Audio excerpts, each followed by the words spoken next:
আসসালামু আলাইকুম। আশা করি আপনারা সবাই ভালো। আলহামদুলিল্লাহ আমরাও ভালো।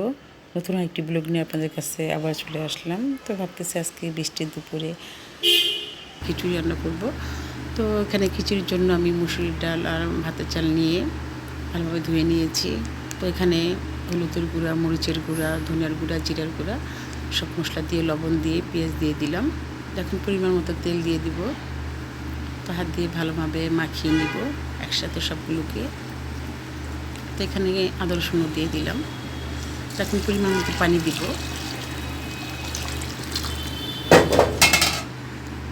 তো পানি দিয়ে আমি চুলায় বসিয়ে দিয়েছিলাম। তো শর্টকাটে দেখালাম খিচুড়িটা হয়ে গেছে। এখানে ধনেপাতা, কাঁচামরিচ দিয়ে দিলাম।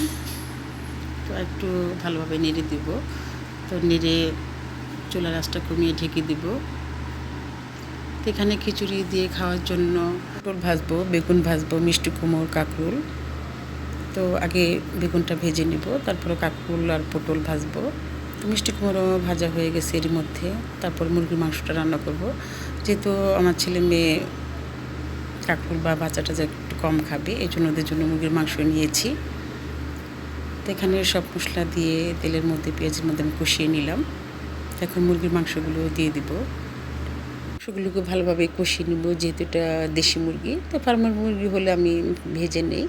তো এটা যেহেতু দেশি মুরগি, ভাজতে হবে না, ভালোভাবে কষিয়ে নিব। তো আমার ছেলে মেয়ে তো একটু বেশি ফার্মের মুরগিটা পছন্দ করে, দেশি মুরগিটা ওরা তেমন একটা পছন্দ করে না। তো আজকে যেহেতু ফার্মের মুরগি নেই, আমার দেশি মুরগি রান্না করতে হচ্ছে। তো যাই হোক, মাংসটা রান্না করলাম। তো আলু দিয়ে দিলাম কয়েকটা। তো আলুটা যেহেতু আমার ছেলে মেয়ে পছন্দ করে, আর খিচুড়ির সাথে একটু ঝোল ঝোল হলে ভালোই হয়। তো মুরগির মাংসটা এর মধ্যে রান্না হয়ে গেছে। আমি একটা বাটির মধ্যে ঢেলে নিলাম। তো এর মধ্যে আমার বাকি খাবারগুলো হয়ে গেছে, যেমন বেগুন ভাজা, কাঁকরোল ভাজা, পটল ভাজা, মিষ্টি কুমড়ো ভাজাও।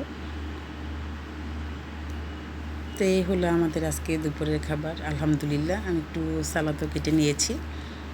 তো সব কিছু রেডি আমাদের দুপুরের খাবার বৃষ্টির দিনে। তো এইভাবে সব কিছু আমি সাজিয়ে নিলাম। তো আমি যখনই কিছু রান্না করি, সব কিছু সাজিয়ে গুছিয়ে দিই আমার বাচ্চাদের সামনে বা জারিফের বাবার সামনে। তো এখানে জারিফের বাবাকে খাবার দিয়েছি, আমরাও খাবো। তো আমার এই ব্লগ যদি আপনাদের ভালো লেগে থাকে, লাইক, কমেন্ট, সাবস্ক্রাইব করবেন। সবাই ভালো থাকবেন, সবাই আমাদের জন্য দোয়া করবেন, আর সবার জন্য দোয়া রইল। আল্লাহ হাফেজ।